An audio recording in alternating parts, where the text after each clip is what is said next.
Hey everybody, welcome to the Geek Generation. I'm your host, Rob Logan, joined in the studio by Matt West. Alonzi.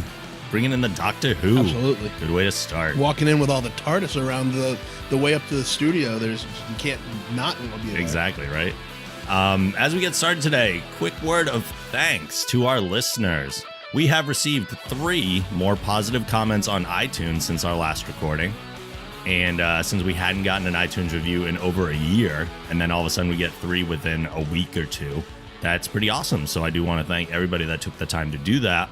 Also, we got an email from Reed in Millis, Massachusetts, who said, I just wanted to drop a quick note of appreciation for the show. It is one of my favorite podcasts, and I look forward to listening every week. It's great to listen to a show where I share a lot of common interests with the hosts, but also you have opened my eyes to quite a few things I would have otherwise missed. Thanks again.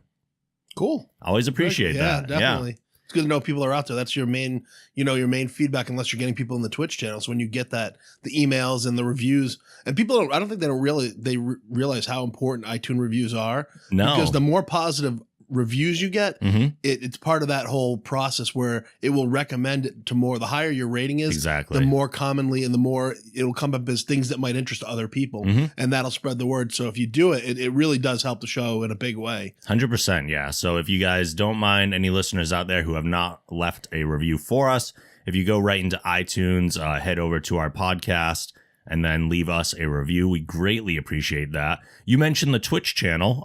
For people that haven't checked it out yet, go to twitch.tv/The Geek Generation. We do live podcasts, which we are live on the Twitch channel right now. Hi, for Twitch some people that are watching. I see there are some people in the chat room. We don't often spend a lot of time talking to the chat live during the show because our priority is the listening audience for the podcast, but you can watch us do this live every couple weeks. We do. Also, I do my gaming over there, and I am starting a new series on the Twitch channel, which I am kind of announcing here, even though I've announced it on the channel and our Discord channel, where we also have a separate chat room where we chat and everything too. But I'm going to be doing a thing that has been kind of requested by my viewers based on my voice. When I first started streaming, people asked me to read books, and I did pull out some Dr. Seuss books and just read them, and people loved that. So every Monday through Thursday night from 10 to 10:30 p.m. Eastern Time, we are doing a new series called Bedtime Stories. That's awesome. So I will be taking out a book. We'll read a few chapters, whatever it takes us to get through a half hour, and it's a nice way to it'll be a nice way for me to calm down from the day. But also hopefully for other people, maybe you leave it on the background while you're falling asleep, or maybe it's something to just kind of come down from the stress of the day. The first book we're going to read, I think, is The Phantom Toll Booth, which was gifted to me by my mentor teacher when I was a student teacher. And I actually haven't read it yet. Oh, it's so good. So such a good story. I think that's what we're going to do first. And again, that's Monday through Thursday nights. 10 to 10:30 p.m. Eastern Time at twitch.tv/The Geek Generation. I don't know if I'm going to record the audio from it. I don't know if we'll make it available any other way eventually. But for now, it's going to be just kind of a disposable thing. We'll do it 4 nights a week. And then after that, those just go away, I guess, unless we put them on the YouTube. I don't know. I don't know what I'm going to do with them yet. And it's really just kind of an experiment. That's cool. To see if people like it. Also, a co-host on the show, Squalls, Sam, for people who have heard her on past podcasts, if you want to bookend your day, you can end the day with bedtime stories, but you can start your day with coffee and coloring, because at twitch.tv/Squalls, SKOWALZ, she has, I forget exactly what they're called, Zentangles. She's been downloading these Zentangles from the internet and coloring them in Photoshop while having coffee with the viewers. And I think that goes from 6:15 to 7 a.m. every morning right now. She just started doing that too. So you can bookend the day. Wake up with Squalls, go to bed with me. No, that doesn't sound right. Fall asleep to the sound of my voice. Let's keep it that way. So check that out again, twitch.tv/The Geek Generation. So let's get into the show content. We're going to start it off with Geek Outs. Yay! Matt West. I listened, and I know that you and Mike have discussed the rebooted Muppet Show, and some disappointment in it. A lot of disappointment. And I gotta say, I am like one of the tried and true banner carrying Muppet fans. I have been since as long as I can remember, and I do have probably 10 years on most of you guys on watching that stuff. I actually liked the first season. I know that there was some of the sarcasm, that sort of tone that you guys didn't really dig. But if you haven't yet seen the 2 episodes from the mid-season, they do have a new showrunner. Okay. And the tone has changed. Wait, so the showrunner's already changed from the beginning of the season? Because Disney did feel like there was just some pieces of the tone that they wanted to tweak. Interesting. The first episode, among other things, did have Gonzo, Rizzo, and Pepe. Gonzo had, for whatever reason, Camilla the chicken had broken up with him. Okay. And the 3 of them decided to get a bachelor pad, which was actually previously owned by Ian Ziering from Beverly Hills 90210 and Sharknado. Now Sharknado, yeah. And they make a Sharknado joke about it. Nice. So they move in and they have this huge party. At one point, Ian Ziering's actually in the hot tub with Electric Mayhem. So it's awesome. It was so funny. In the same episode, Uncle Deadly, who is the Phantom of the Muppet Show Theater, is now a very major character, and he's Miss Piggy's fashion coordinator. Okay. And it's really funny. But in some awards show, Piggy has a wardrobe malfunction, and her curly tail pops out the back of her dress. Oh my God. And she's mortified, but they did a whole episode on how it's okay so like everybody dons these little curly tails. Yeah. But it was just so ridiculous. But it was like, wait a second, as much as I enjoyed the first season, the level of ridiculousness and levels of humor was way more Muppet. Okay. And then the last episode they had Miss Piggy was searching for her BFF. She's saying, I'm single now. I don't have a best friend. Who's my friend? And she's trying to go to like Pilates and all these different and trying to make friends. And she's trying to make friends with Janice from the Electric Mayhem, and ends up that Uncle Deadly is that best friend. It's just, it really, as much as I did like the first half of the season, the second season, that especially with the wardrobe malfunction, it was just so, because how many years have we watched Miss Piggy and never even thought that she has a curly pigtail? Sure. And it popped out the back of her dress, and it was just so ridiculous. It was awesome.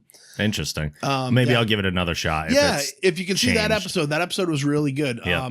I have a friend who's actually starting to produce some of their spots, like their internet spots as well. So it was cool when I actually got a tweet back recently from Uncle Deadly, which was awesome. He has his own account, and that's why I had a little moment where I got right back from one of the Muppets. All right, even though I knew who was running the account, it didn't matter. Yeah. Second one is the EA Star Wars Electronic Arts Star Wars Heroes mobile game. I know from the EA's history and from just what I'm seeing, I know microtransactions are a part of it, and that can drag any game down. But I've been avoiding that end of it. But it's a pretty fun little. I had it's one of my freakouts later on. I switched up some of the games on my phone, some of my time wasters, and Star Wars Heroes is pretty cool. It's sort of RPG-ish, where you build up the skills of your different characters, and it's pretty complicated with the different levels of how you up your armors and your attacks, and different kinds of battles you can take part in, and different allies you can temporarily have join your team. But over the last, I've had it for maybe a week and a half now, and I find that I'll probably play for 15, 20 minutes a day. It's just a phone game, but for a phone game, the graphics aren't really bad. They're not bad. The sound effects are really cool. It's fun where I'll be doing something, all of a sudden from across my wife, did I just hear a Wookiee roar? Yes, you did. Of course. I don't want to step on one of your upcoming geek outs, but the DC television universe, I really feel is firing at all cylinders. I'll keep it quick, but Flash, Arrow, Legends of Tomorrow, DC's Legends of Tomorrow, sure, and even Supergirl to a lesser extent, all right now are just putting on some awesome, what I feel is like must-see TV if you're a fan of the genre. And I'm really looking forward to the return of Gotham, because it's another one, even though it's not the Greg Berlanti universe, it's still, they've been so good. And I know you're going to touch on that a little later, but I'm having a hard time getting into Legends of Tomorrow. Really? I'm on the fence about it. Like, I'm watching it because it's superhero stuff and it's in the Arrowverse. I don't know if they're calling it the Berlantiverse, the Arrowverse, because that's where it started with. But I don't know if it's just that the team is not meshing. I know that's kind of the idea, right? Is they're finding their way to kind of working with each other. But I think it's it feels like, even though it's a time traveling show where I feel like it should be more Doctor Who, like they can do anything. They can go to any time, granted they're staying on Earth. Right. But at the same time, their goal is not wavering. Like, it's all about Vandal Savage. Right. And I'm like, I want a little more than that. I'd like to see different things. I think it might do that. I mean, this next episode, we're gonna finally get to see the infamous Green Arrow look on Stephen Amell with the goatee. Old man Ollie. And I know he said it's the one time I'm doing it, because initially he said I'm never going to do this. And wear the goatee? With the goatee. He Oh, said wow. I would never do it. And now that was 2 seasons of Arrow ago. It seems odd that he would say that. But he was saying that this isn't the traditional comic book sort of Robin Hood looking Green Arrow. So we will see that look. And, there's also, from the trailer, looks like there's going to be Connor Hawke, who was the son of, or the adopted son of Oliver Queen, taking that role as well. So this is going to be it's cool, because you can kind of, again, investigate these sort of parallel, not necessarily parallel dimensions, but these different timelines. So it'll be interesting to see where they go with that. A couple episodes in, I've enjoyed it. Not sure how long they have to keep it fresh, because after a while, if it's like you said, if it's just all right, now we're going to 1980 and we're going to a Russian nuclear power plant and we're going to battle Vandal Savage, and if they don't start doing either Monster of the Week or Villain of the Week, or have some mini story arcs that don't necessarily include him, it probably will wear. Yeah. But it is the first season, and even I felt a couple of the other shows did need to go a season or two to really get their tone and kind of get their stride. I do feel like my comic knowledge is actually hurting me with watching that show too, because I keep thinking, like, they've definitely depowered Firestorm. Oh yeah. Firestorm is one of the most powerful characters they have. Right. And they've had to greatly depower him just to make him fit in. So I'm like, why aren't they doing this and doing this? And they're finding a lot of reasons to keep Jax and Professor Stein away from each other in situations, so that Firestorm doesn't just win everything for them all the time. I also feel like, even with when it was Robbie Raymond, though, they haven't given enough time. I mean, really, Professor Stein basically roofied and kidnapped Jax to get him on the time skipper, but they haven't really had enough time to even investigate what their powers are. No, they've maybe only been Firestorm for a matter of months. Right. So that, for me right now, like he hasn't learned. Like you were seeing Jay Garrick showing some of his powers on Flash, and he's, somebody comment, well, that's a new one. Yeah. And that's stuff, because it's just, even as long as Barry's been the Flash, he hasn't had a chance to experiment with all these different ways of doing it. So, we may see him gain power, but you can't have somebody so superpowered, because then you have to have villains or encounters that are going to challenge those powers. Right. Something you guys talked about a bunch of episodes ago, but I finally saw all of Into the Badlands, and it was awesome. Yeah, it is great. It just needed to be mentioned. It was fantastic. So my wife and I both watched it, and just the cinematography is amazing. The acting was really good. The storylines were really good. It was a six episode miniseries, and it did leave an opening where they could easily go into the next. And I'm certainly hoping I hope it was successful enough to get. I hope so too. Yeah, because it was great, and I won't wait for it to be seen after the fact. I won't watch it on, months later. And last is just mid-season. The mid-season premieres are starting, and after a doldrum of not great TV, Blacklist has come back, and it's been amazing. That's one of my favorite shows on TV. The Walking Dead started off with a huge bang. I know you're not a fan, but and I managed to avoid, there was a lot of spoilers, that's a freak out of my own, where people spoil everything on social media before you get a chance to watch an episode. Right.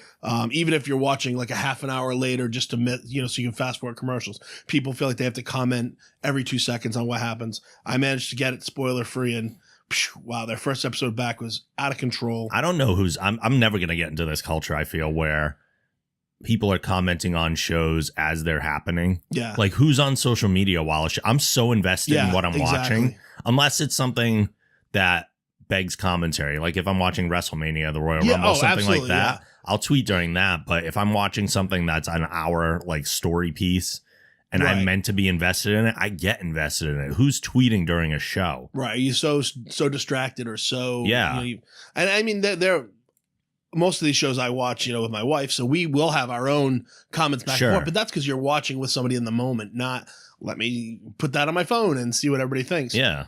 As I said, Gotham's coming back in a couple of weeks. Actually, I think it's a week from Monday. Really looking forward to that because the first season, I liked it, but it was a little slow. Mhm. The second season and the whole Rise of the Villains really picked up steam. It did. Robin Lord Taylor was amazing. Always is. as the Penguin, and we're looking like there's going to be more of that. And they're bringing in my favorite Batman villain, Azrael. Mr. Freeze. Oh, Mr. Freeze. Okay. Well, I guess Azrael wouldn't necessarily be a villain, but he does go. They're bringing Azrael in? Azrael is going to be coming in the new season. He has to be around the same age as Bruce, or else they're just all over. What they did is they introduced the Order of St. Dumas. Right. What they're going to, from what I've seen, is that Azrael is going to be played as sort of an embodiment that people will take the cowl over years. Okay. So they have sort of a Lazarus pool sort of thing happening with the person who will be the first Azrael. All right. It will be. I think it's going to be good. I've seen the concept art of what Azrael looks like, and he looks cool. So it's very much you're in Gotham, but he has a very throwback. Like looks like he could be fighting in the Crusades. Okay. So I think it'll work. They've taken some serious liberties with the Batman sort of background and story and what's kind of been considered canon, just with their timelines and how things have progressed. But I have faith in them because they've now given. The last season especially has been just awesome. So yeah. I'm looking forward to that one. Better Call Saul came back while a lot of the Breaking Bad people didn't stick on with it. I think it's really good. Bob Odenkirk is just terrific. He's fantastic. He's got and now they're doing Talking Saul. I saw that, yeah. which was neat. But yeah, they do a lot of Easter eggs, so they pick up a lot of those Easter eggs that happen.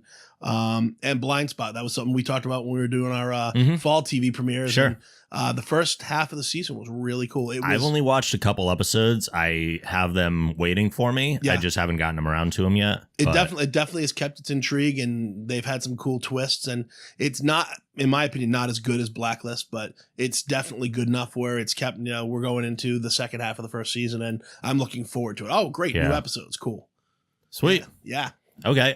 First thing, like you kind of alluded to, my first geek out is The Flash, and specifically the Earth 2 episodes. So good. They did a nice two-parter with Welcome to Earth 2 and Escape from Earth 2.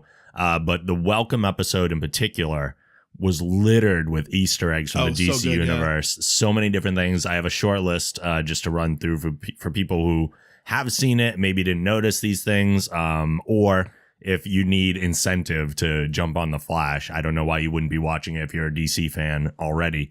But a few things we saw in the portal as they were going from Earth 1 to Earth 2.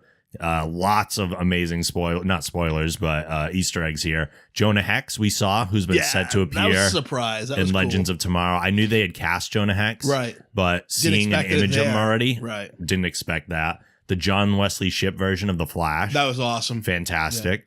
Yeah. Brief look at Connor Hawke right before he appeared in Legends of Tomorrow. Yep. So they're making a lot of Legends of Tomorrow references here, which is pretty crazy. The one that I was definitely not expecting, even though we knew it was happening, is Supergirl. Yeah.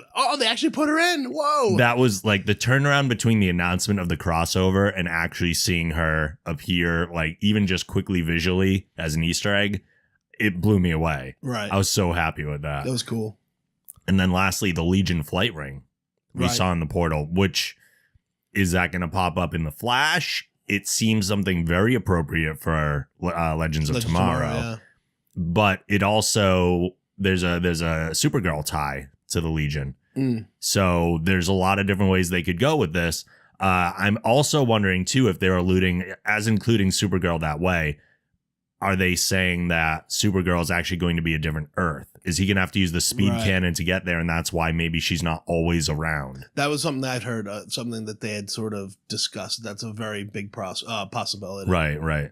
Also within the episode, we saw a mural inside the police station that said "A Free and Just Society." Right. A nice nod to the Justice Society, because Earth 2 is their kind of base of operations. The phone inside of Barry and Iris's house. I didn't notice that the first time through. I did see it because I was sort of a little distracted when that was going on. And then went back and saw it and realized who all the speed dial people were. Sure. So it says awesome. Eddie first, which is obviously Eddie Thrawn. Eddie Thrawn that died. But then there's also Bruce, Hal, and Diana, Right. referencing Batman, Green Lantern, and Wonder Woman, even though we know it's not, he doesn't have Bruce Wayne on his speed dial. Right. It's just, that's a fun little, those are the names that we would recognize.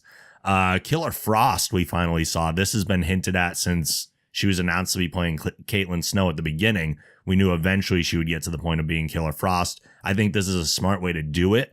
I wasn't necessarily looking forward to seeing our Caitlin become Killer Frost, which maybe she might still. Right.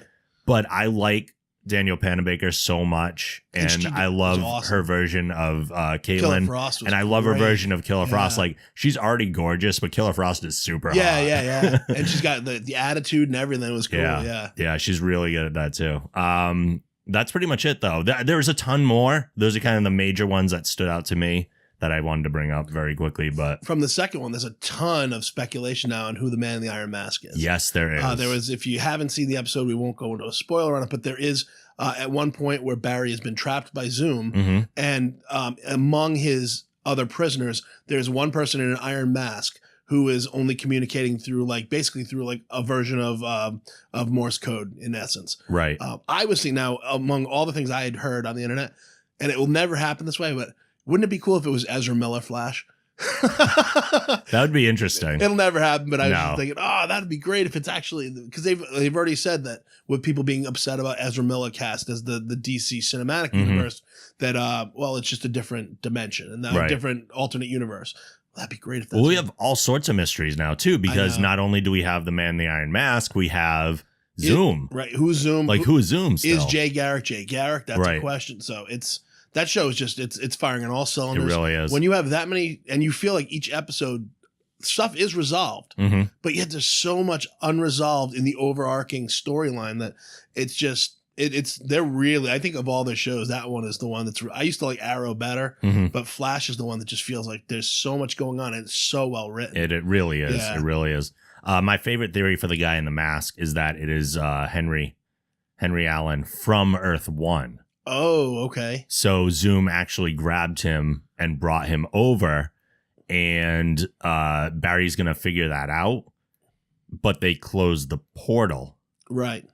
Or we're in the process of closing the portal as he grabbed Jay. Right. So I'm thinking that Barry's going to greatly regret we'll come back for you. Like, if he knew that was his dad, he wouldn't have left. He would not have left under any circumstance. So there's going to be some repercussion of that, I think. Right. Which is interesting. It's just, there's so much, because they've taken enough of a route away from the original source material with who Zoom is, because obviously Zoom was originally Eobard Thrawn.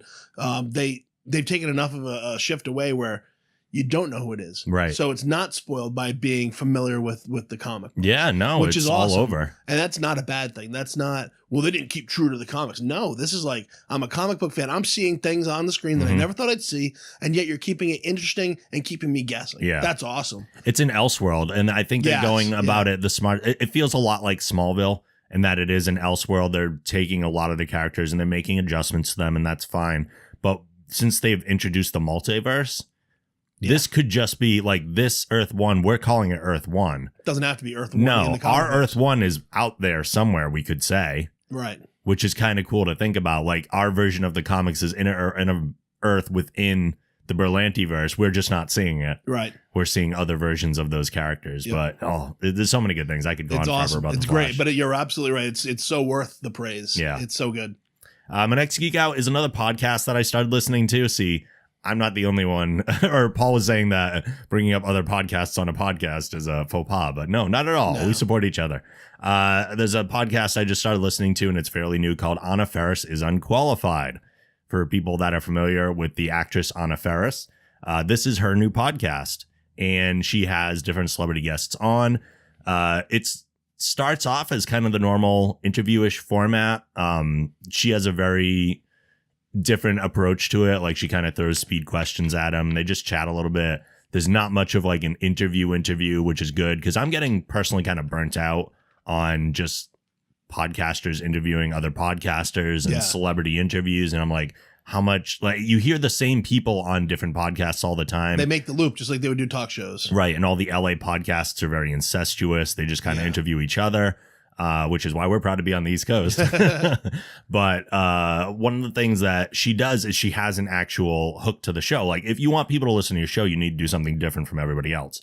So the reason it's called Anna Faris's Unqualified is because her and her guest, I guess they set these up beforehand, will call people who have written into the show, and they help them with whatever kind of problem they're having, which is usually a relationship problem. Mm-hmm. So it is like kind of a talk advice show, but that's why it's also called Anna Faris is Unqualified. She's like, I'm totally unqualified to do this, but here's our advice anyway. That's cool. Yeah, they've had some great guests. Michael Rappaport was phenomenal. Oh, he's shot on out the of a show. cannon, yeah. He took charge of the whole thing. Like, when someone called up, she barely got any words in. He's just like, do this. He's answering the oh my God, it was so good. And she's got that real cute, quirky personality. She anyway. does. So I'm sure she's very entertaining. Yeah. She's very like naturally comedically gifted. And there's other little things that happen too that you're like, oh my God, I forgot about that. Like, she's married to Chris Pratt.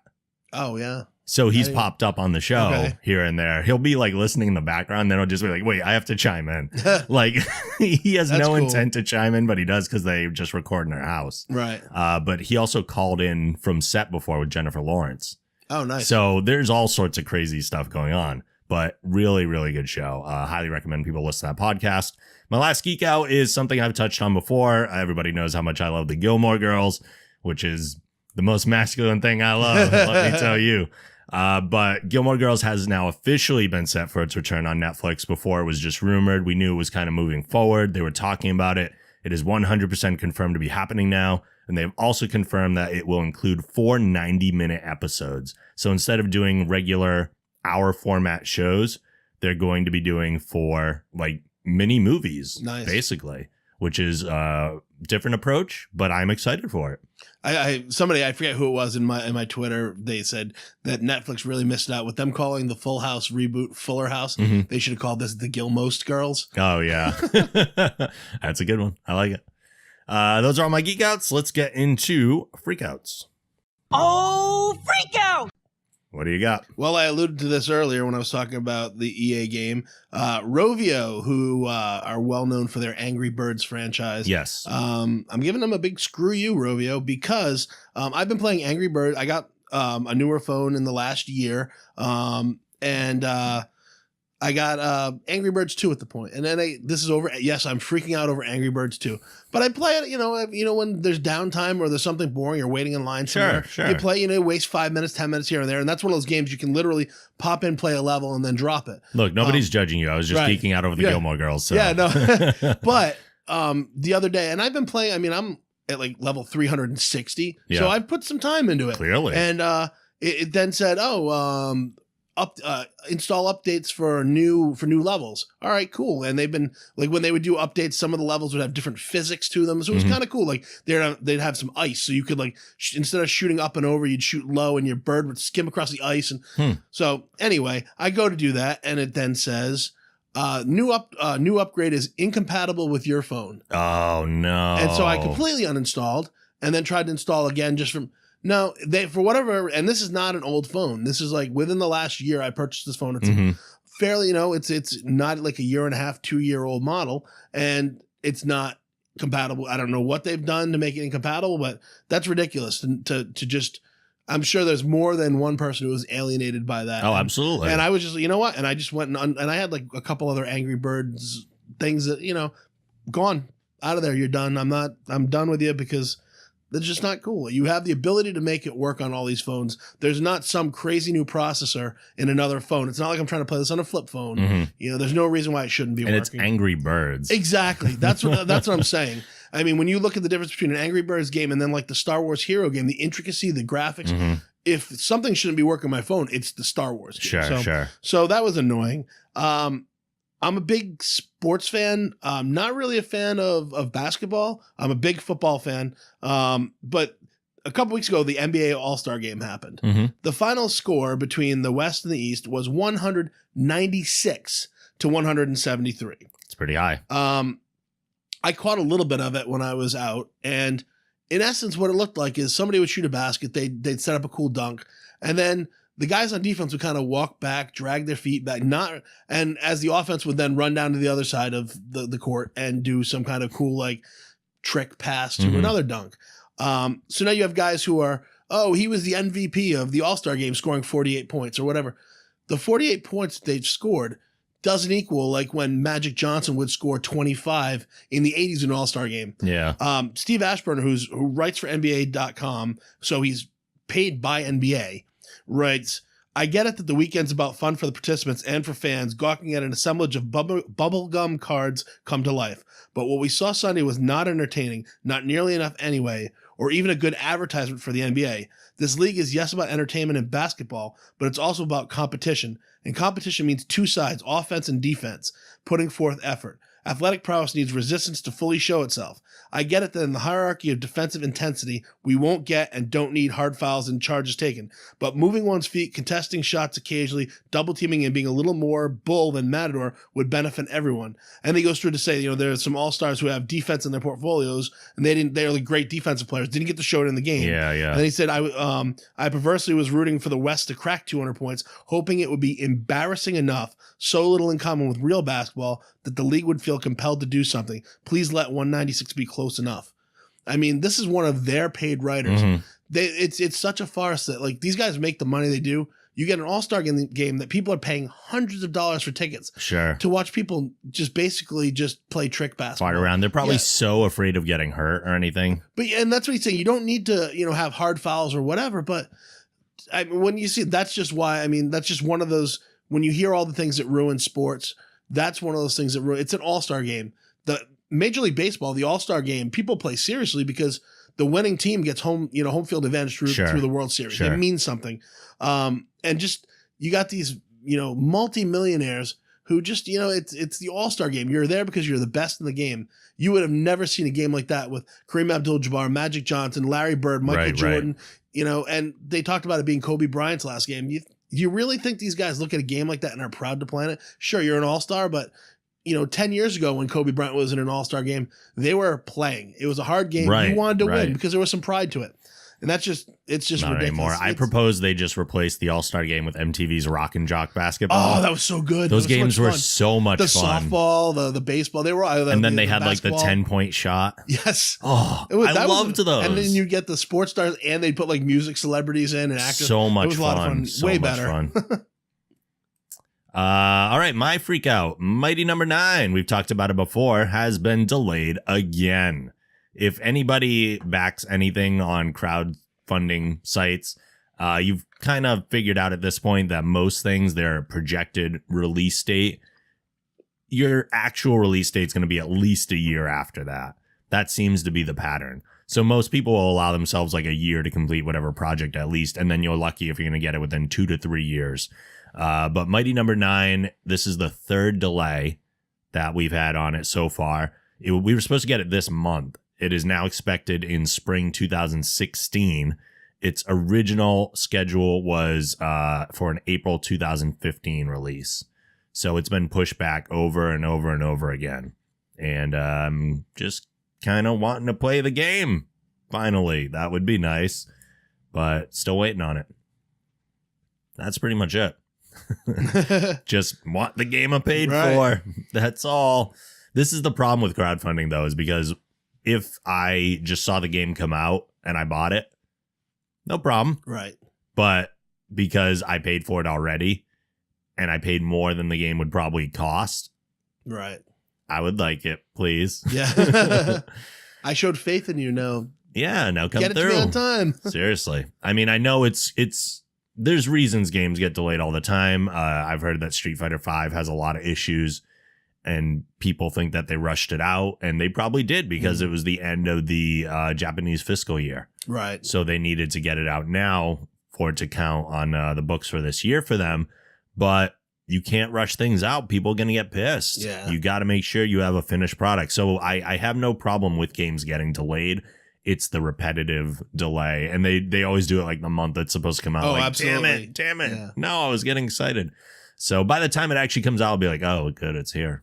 Because I've just been beaten up so much. I have 4 other games that are ahead of it now in my queue. Exactly.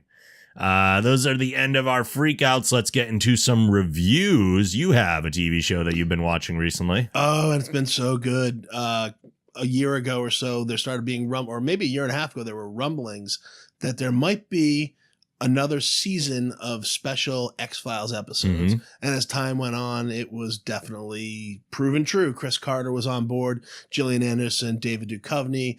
On top of that, basically the entire original cast has all gotten involved in one way, shape, or form for the 6-episode mini-series of the X-Files, which ends tomorrow. It's the last episode of the 6.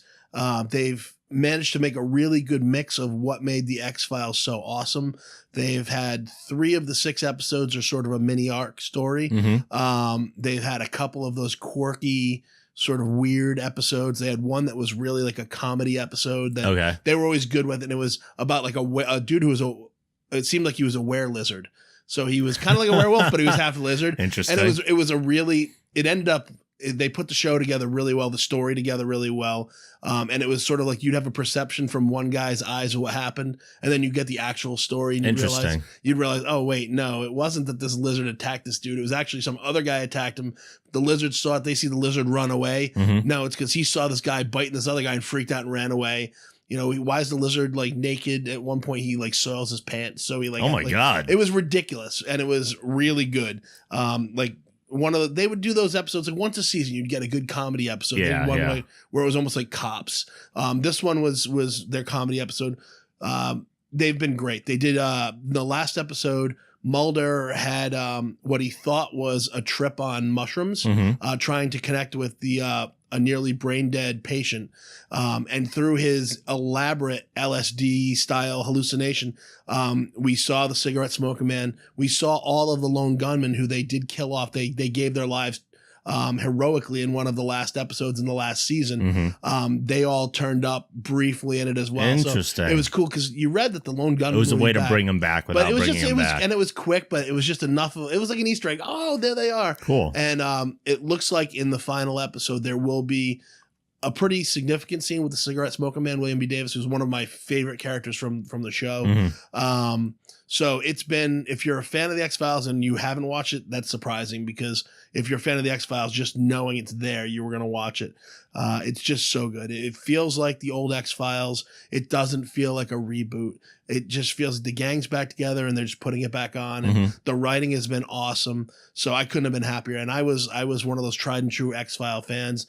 It was before you really had a good DVR system. It was, you were recording stuff on your VHS. And I never missed an episode. And the positive thing is, I guess the reactions have been so good. I think the first episode had some crazy response. I forget what the numbers were. It was huge ratings. It was huge. Yeah, huge. And they've maintained strong. So everybody involved has already said none of them are opposed if the numbers can work and they can make it work out and schedules will agree.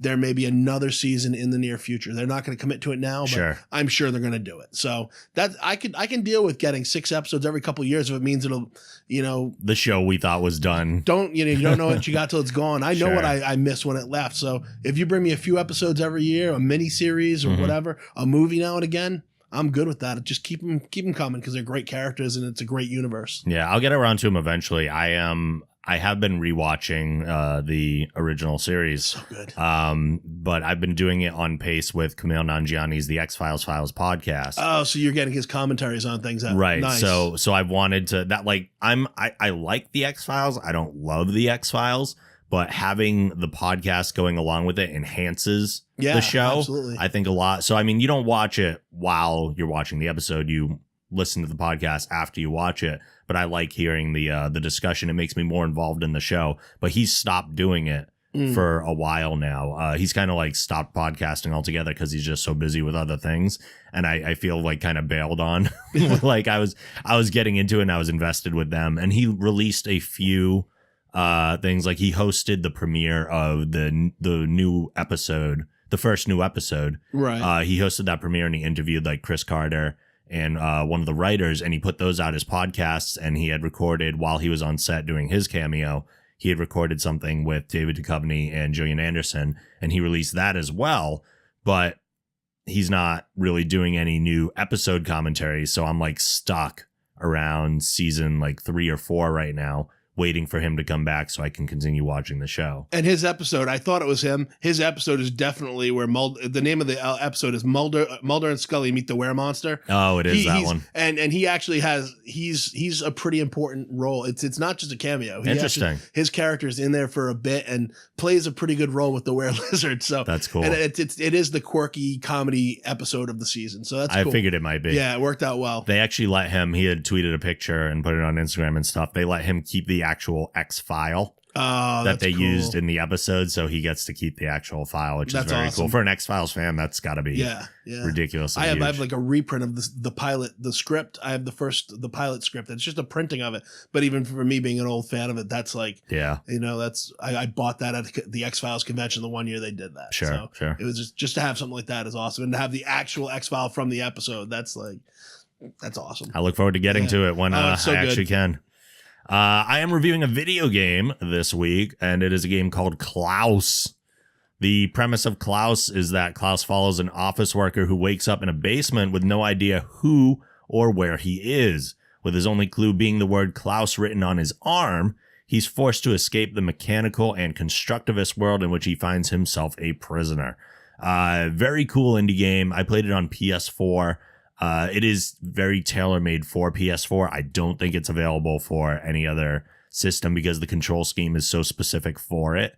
It is interesting when you're playing. It's a platformer, so you're using this one dude, Klaus. You're in a minimalist world, so there's kind of like one color tone throughout the floor, and it is an office building for the most part, which seems like it would be boring, but I mean, it's got the video game elements there. There's the platforms. Most of the office stuff is kind of in the background. Like you see filing cabinets and stuff kind of all back there. But you move through the levels. You're controlling him the way you would control any normal character. But then you're also using the touchpad, which is one of the things that makes this kind of specific to PS4. As you move platforms back and forth or open and close doors, you're doing that as almost like a god entity. So you're controlling this little like floating thing that would open the doors and move the platforms, and he comments on it, and then he starts talking to you. Oh, wow. So it's very fourth wall breaking in the kind of Deadpool popularity way. Yeah. So he starts addressing you as player.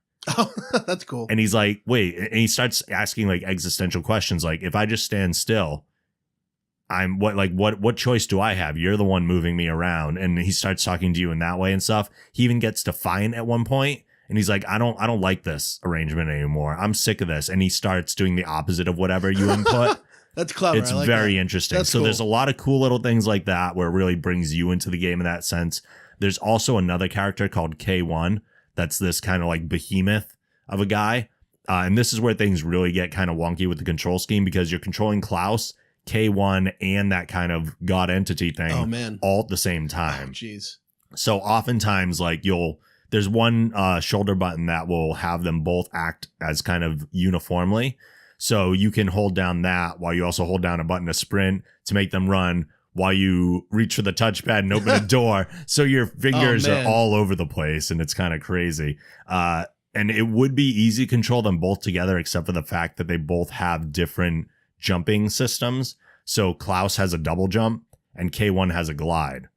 So if you're holding down a button for too long, K1 will start gliding, whereas Klaus will just fall. Oh, no. So it gets kind of weird like that. So there are a lot of puzzles. It's very puzzle based, right? Which is nice. There's not a whole lot of action. Like you're not fighting people. It is heavily puzzle based, but it's very good puzzles. The level design is fantastic.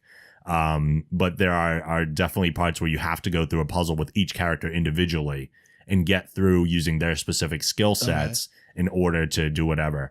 You can also kind of tag between a level. So as Klaus goes over in this direction, you can get through a certain area, which then opens a door, and then you tag back to K1 so he can advance so far, and then he can't do anything more. So you go back to Klaus and back and forth and back and forth. Yeah. Very cool. The text in the game, the story, it's all about the mystery of kind of who Klaus is, what's going on here, because like I said in the beginning, the premise is you wake up, you have the word Klaus tattooed on your arm. That's all you know. Right. And your memory slowly gets pieced together throughout the game. You find these little portals that bring you into different puzzles, and those are actually really fun. Those don't go with necessarily the traditional gameplay. They introduce other game elements sometimes just for that one puzzle, but they're all very cool. They're a nice break from the norm of the game. And as you reveal certain ones, you kind of unlock the story and your memories start to come back and you kind of learn what happened. The only downside about that is that they're hidden portals. So you could play through the game and not get all the backstory, which is kind of a bummer because you would be missing out when it comes time for the end. Right. The cosmic awareness thing, like I said, breaking the fourth wall, all very cool. There's some glitch artifacts I noticed throughout the game, some like vertical lines popping up that I don't think were a part of the visual. So there's a little glitch there. The dexterity required to play might be difficult for the casual gamers. That might alienate them. Like I said, the story elements being tucked away in secret areas isn't the best thing. But overall, a really good experience, even just from a gameplay point of view, like solving the puzzles and stuff was all great. There's one particular level in the game where everything is kind of so visually beautiful to look at. There's one particular level in the game that is called Glitch World. And it looks like you're almost inside a computer and there's code here and the vertical hold breaks. Oh, that's and cool. While it's all cool in theory and it's cool to look at for like quickly, it really screws your eyes up after too much. So I legit had to like put it down and walk away for a while and then come back because my eyes would just get tired and I'd get a headache. So it kind of sucks that a game so visually soothing to look at through most of it has this one kind of eyesore of a level that just kind of like breaks your experience a little bit. It's not enough to make the game not worth playing though. Right. That's for sure. Now, is that a game that you can, if you have a PS4, you can download? Is that how? Yes. It's a downloadable indie title. I think it's like $10 or $15. Yeah, so it's not a big investment or anything. No, cool. And it's 8 to 10 hours of gameplay. I would say. So you definitely get your money's worth. That's awesome. Absolutely. That sounds very creative. The last thing about it is that as a designer, a graphic designer, I really like the way that they integrated the dialogue into the game. So there's no voiceover. Where you'd normally get that in a video game, or you would get like speech bubbles as you go through. In this, it's kind of integrated into the level itself. So as you go through a certain area, you'll see text kind of like appear on the floor below you. Oh, that's and cool. That's the talking. And there's different font types for Klaus and K1. And K1 always talks in all uppercase because he's just kind of like a big dumb brute. So he's like, K1 fly. Like he's kind of Hulk in that way.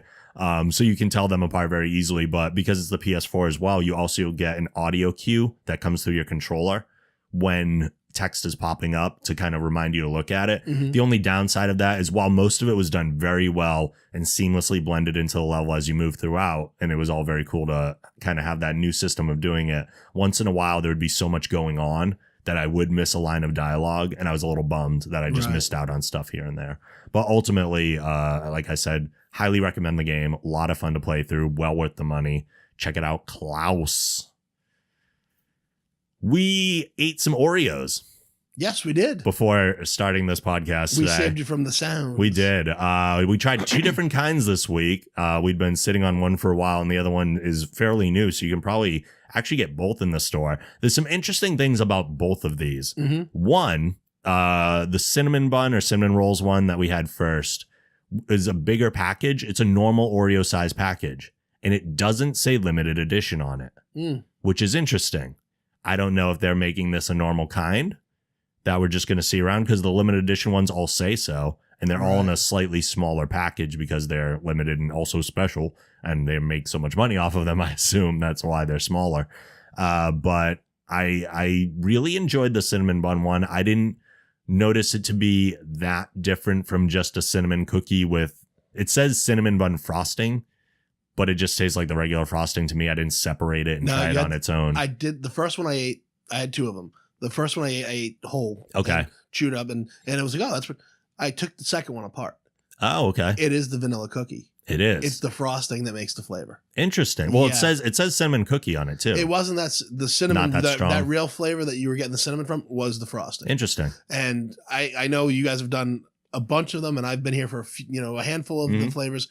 That by far, the cinnamon one is my favorite of all the alternate flavors I've tried. Really? Yeah, Wow. I thought that was really, it really was, it was a cinnamon bun. It tasted good and it wasn't an overly artificial flavor. It True. tasted like just cinnamon and sugar. Well, And, cinnamon's such an easy yeah. But and taste I'm a to big fan of replicate. cinnamon, but I was really surprised. I thought that was, you could go the wrong way with it. You could make it too sweet, but True. it wasn't. The frosting, it had enough of the cinnamon savory Mhm. and it wasn't that creamy kind of, all right, it's way too sweet. Right. It didn't have that, all right, we're going to have sugar buzz for an hour like we did when we had whatever the last flavors we had when we were here with Paul. Oh my God, yeah. We were all bouncing off the walls Yeah. with all the sugar. My other fear was that they were going to have some sort of a cream cheese type frosting, Oh, like yeah, the red yeah. velvet ones, because Right. some cinnamon buns you buy have like a cream cheese type icing Right. frosting, and I'm not a fan of those. No. But fortunately, it doesn't have that, so I did enjoy these a lot. Yeah, too. they were really good. Yeah.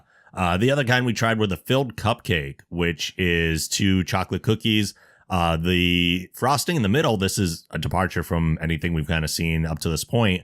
There's like a chocolatey outer ring of frosting, and then inside is like a softer, like probably the softest filling that I've It was seen in very Oreos soft, so yeah. far, like an icing almost, which would be kind of the center of a cupcake. Mhm. Now, I didn't necessarily get filled cupcake taste out of this because cupcakes are more about the texture than the taste. Right. So I thought this was a weird direction to go in, but I did kind of like the overall combo. We had said we had the fear that this would taste like the brownie batter filling, the burnt brownie. chocolate. And it did. No, It it did didn't. not. This was a nice chocolate filling. And it's really these are trying from the pictures, it's really trying to emulate that Hostess cupcake.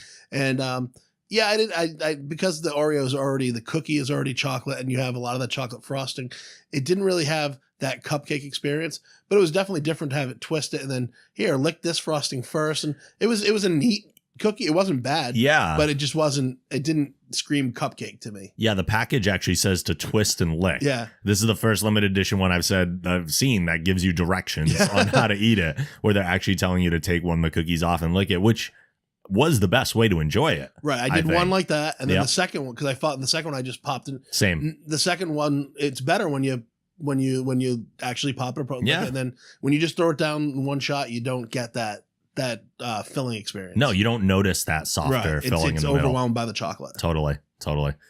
But I recommend both of them. These are both wins in Yeah. my book. I dug the cinnamon. I was surprised. Yeah. That was cool. Putting it up there with the toasted coconut. I didn't see. I wasn't here for toasted Yeah. coconut, Oh, see, and that was the best. I love toasted coconut. Too. That was the I'm sure best those in were my awesome. opinion.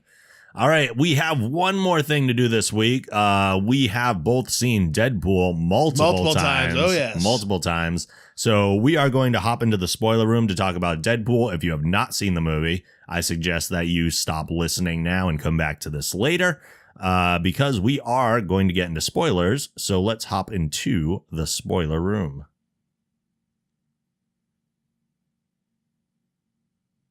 As soon as I find the intro, which I should have right here. Access granted. Welcome. Okay, so first things first. With over $150 million domestically, Deadpool is the biggest R-rated opener ever, Yep. surpassing The Matrix Reloaded at $91.7 million, almost doubling what The Matrix Reloaded made in its opening weekend. That's crazy. Yeah. And I mean, Deadpool he's for comic book fans, Mhm. he was a very popular character, but I don't feel like Deadpool was that widely known a character. I think he was still like, he's not like one of the top tier. Obviously now he is. Right. But I mean, he's not Superman, Batman, Spider-Man, the Hulk, one of those, anybody looks at a picture of him and even if they're not a comic book fan, they know who he is. They're going to, who's the superhero in the Right, ring. right. He's not that widely known, but If you're a regular con goer, oh, you're yeah. familiar Oh, with yeah. Deadpool. Yeah, yeah. Because everybody's dressed up Cosplay as of- him. yeah. Yeah, and it's only going to go up now. Oh, now he is in that, but that's the thing. Now he is universe. He is going to be one of those household name type characters. Totally. There's some interesting fears going around right now. I have some similar ones. There's also some similar rumor or interesting rumors going on. One of which is that the upcoming Wolverine movie, the last one supposedly that Hugh Jackman will be in, is now going to be rated R as a Right. result of the success of Deadpool. A lot of people didn't think that Wolverine would ever go the R-rated route, even though there were rumors that the Wolverine, like the second one, was going to be R, and they toned it down to a PG-13 to appeal to a larger crowd. In the good sense, it looks like Deadpool has taken that fear away from Hollywood that an R-rated movie can't be successful.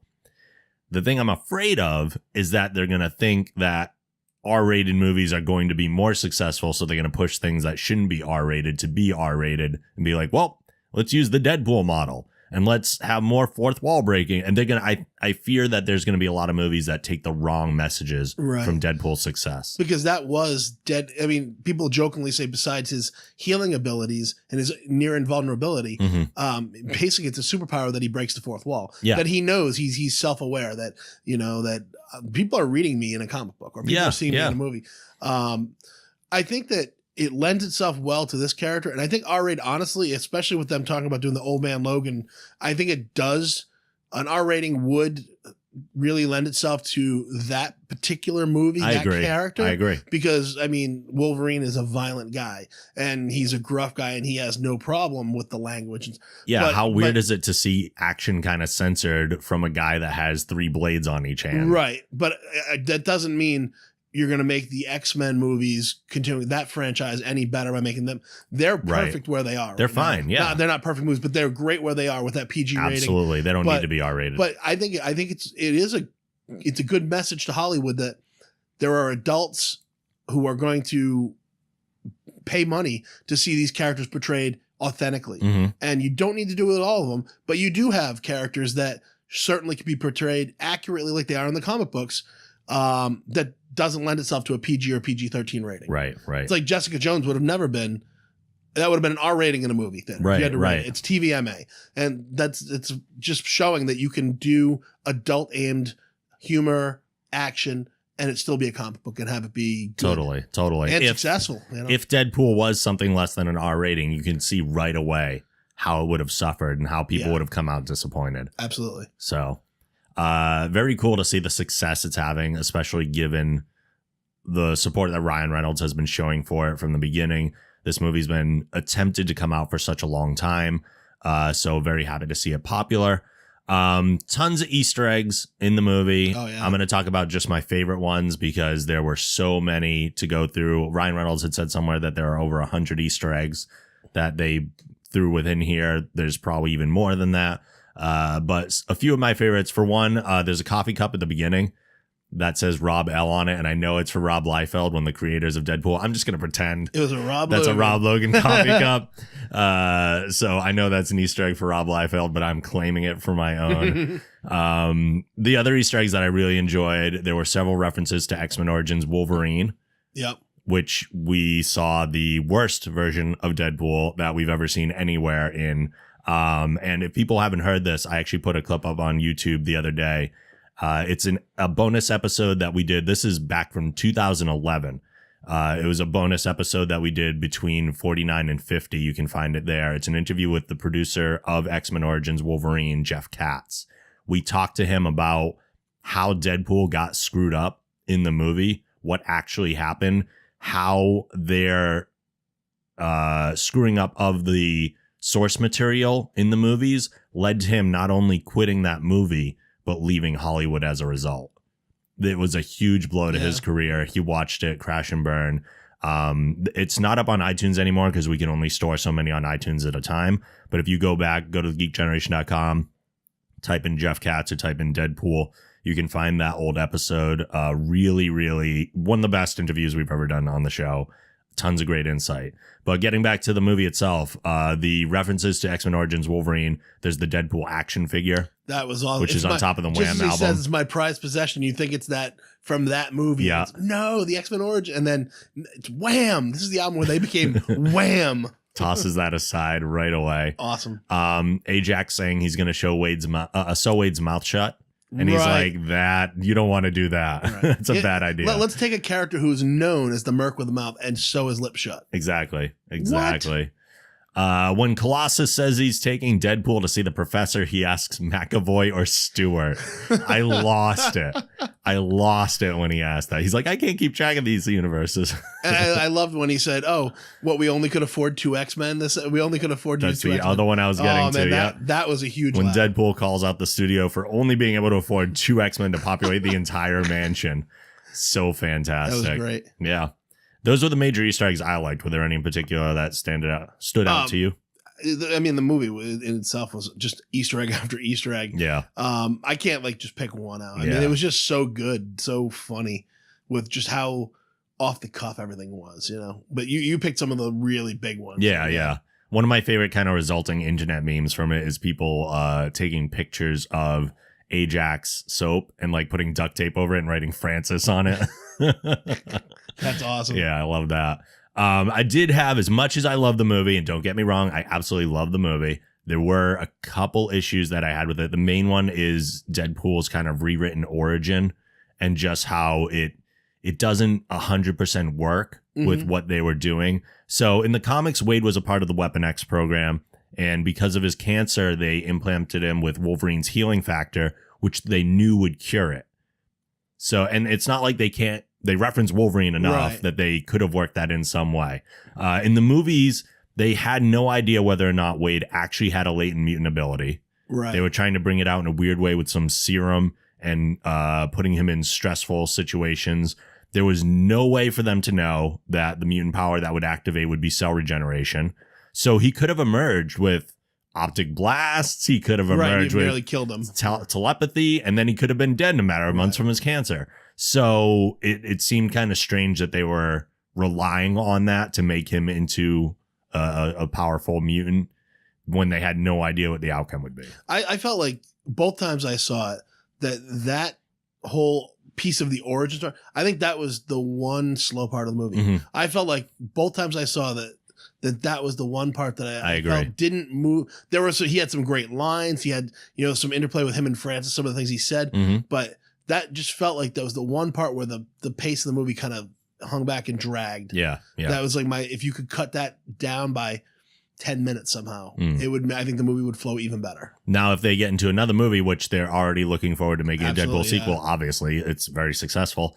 One of the things they could say, because it did look like in this quote unquote serum that they mentioned, they showed like that yellow liquid and there were some red blobs in there. Those red blobs could have been parts of Wolverine's blood or cells or anything like that. So they could actually go back and kind of say that was the case, which would make way more sense to me. There's also the part now, I was very surprised in the movie that Vanessa was not who I expected her to be, because Vanessa Carlyle is Copycat, another mutant from the comics. We know she's going to be Copycat probably eventually. I expected it in this movie. But I was surprised when we never actually saw any mutant abilities from her. I'm wondering if that whole chamber part at the end was going to be some kind of explanation for her developing mutant powers now. Like Ajax briefly threw her in that chamber at the end. It was not on very long at all, but had he injected her with the serum prior that we saw off screen, maybe that's how her mutant powers become activated, or she's just been hiding it the whole time from Wade. And I'm not super familiar with. I'm not a big Marvel fan. I mean, I like Marvel cinematic stuff, and I have lesser knowledge on the Marvel universe than the DC stuff. So my familiarity with the Deadpool end of things is I know the character, I know sort of his quirks, but I don't. So that like her eventually being Copycat would have been a bit of an Easter egg for me as well. Like I didn't know that. Right Okay. Yeah. But those two things were like really the only kind of issues I had with the movie. Very well done. Props to the coordinators of the action scenes, because there's a lot of movies where you get so much action. It's all happening so fast and you can't necessarily tell what's going on, but they were very good about kind of showing us every kick and punch and shot. And maybe our movies can afford them that more because they're allowed to show the things. But that, especially even opening sequence, we saw like the rotating and everything frozen, fantastic credits. They basically paced out. You were going to see this crazy high action fight sequence soon, but take it in now. You don't know this when you first see this, but take it in now.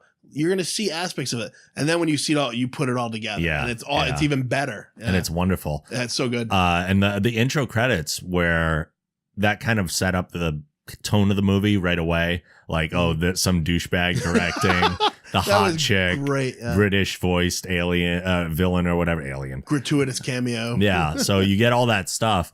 I'm wondering if they had to get permission from the union or if they got fined by the union because of that, because there are rules with movies where you have to legally show their names at the beginning, and they do not do that in this movie. No. So I'm wondering how that came to be what it was. I don't think it's something we're going to see replicated a lot because it is like a union rule. Well, that was originally why George Lucas left the screen, the Directors Guild, because they didn't support him through that with Star Wars, and he did pay the fines because he didn't want credits. He wanted his scroll. Right. And I think that it's one of those things where either they ahead of time explained what the tone of the movie was and sort of said this is what we're doing with it, and because it does technically say directed by and it's self-deprecating humor, that it may have been just allowed. Because they're not using their name, they're still referencing people, and it's like, hey, it's a code name that's my code name. Sure.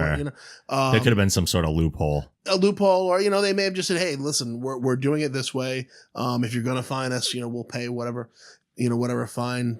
I don't know. It just seemed like because of the tone of the movie, it was, you see a lot of movies where they'll throw a joke credit in here and there. So maybe that was sort of the loophole they went with. Yeah. It seemed appropriate to be inappropriate. Oh, it was great. Yeah.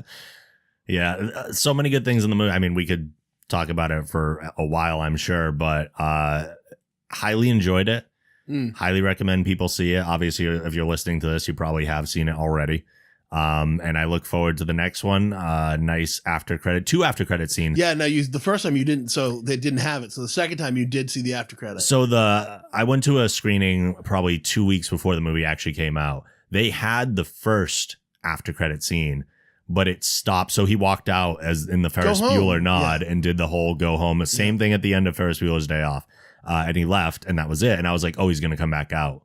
I said it to Squalls, who was seeing it with me. I was like, oh, he's going to come back out. And he didn't. So then he comes back and then does the tease about Cable. Right, which is in the actual release. We didn't see it in the early screening. Right. But we saw it now. They didn't release that till the actual day of release. That wasn't in all the preliminary screenings. Right. That part was not there. Which was interesting. So it's funny, too. Like, I love the fact that I called it. Yeah.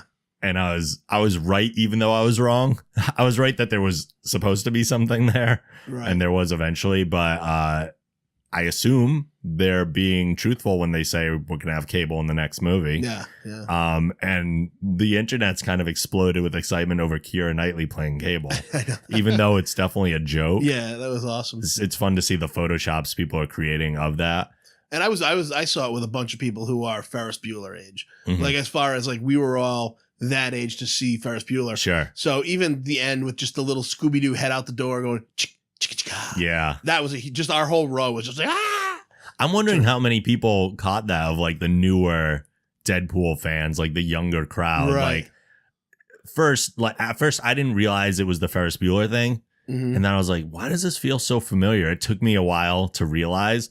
But then when I saw it the second time, I knew already. And then at the end, I was like, buddy oh my God. And it's just the opening shot, just the doorway. He goes, are they Ferris Buellering this? I was like, wow. I'm like, and I'd already seen it once. I was like, wow, you're good. I didn't. And sure enough, he comes out in the bathrobe and what are you still doing here? Yeah. That was, for me, with that character, that was such a way to end it. Perfect. I mean, because that was the first movie as somebody in my generation where somebody broke the fourth wall. Right. So it's another character that's very Deadpool, even though he's not nearly the same kind of character. Sure. But it was definitely Ferris Bueller was doing the Deadpool thing before Deadpool was ever written. Yeah. So that was really kind of a cool callback to probably something that inspired in the comic books when they were hey, let's break the fourth wall with this character. Let's do something kind of like Ferris Bueller would have done. So, yeah. I definitely gave it 2 thumbs up. Totally enjoyable. Me too. Yeah. Absolutely. Any other Deadpool thoughts before we wrap up? I just like that Deadpool was able to spell Francis's name. That was one of that, and I thought the girl playing Negasonic Teen Warhead was awesome. Yeah, I thought her apathy with when hang on a second, she's texting. okay. And then I thought that was really cool. I thought that was especially a lesser known X-Men comic. I know she's more with Deadpool.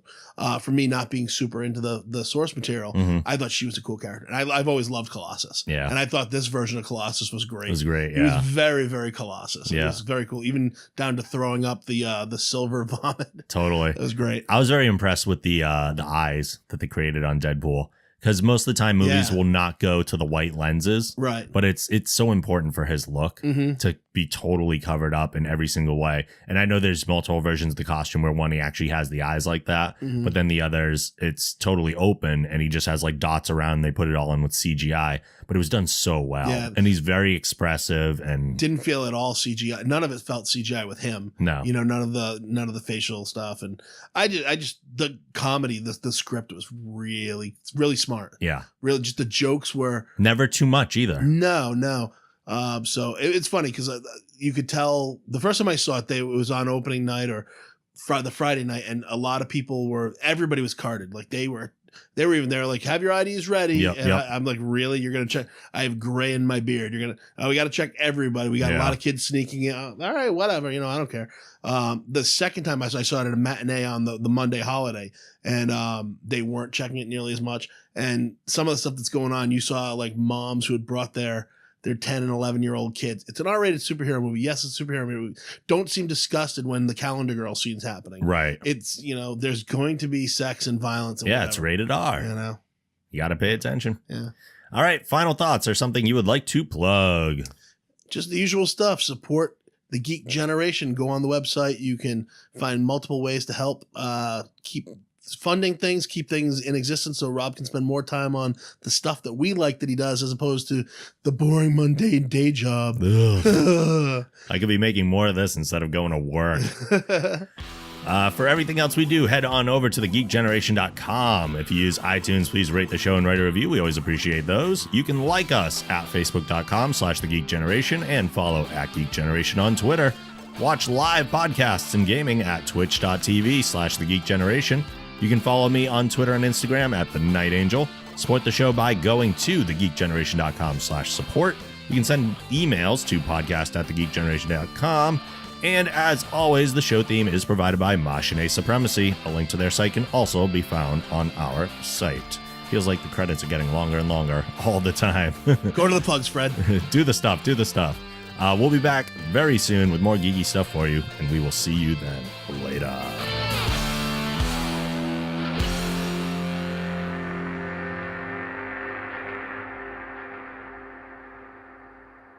Make it so.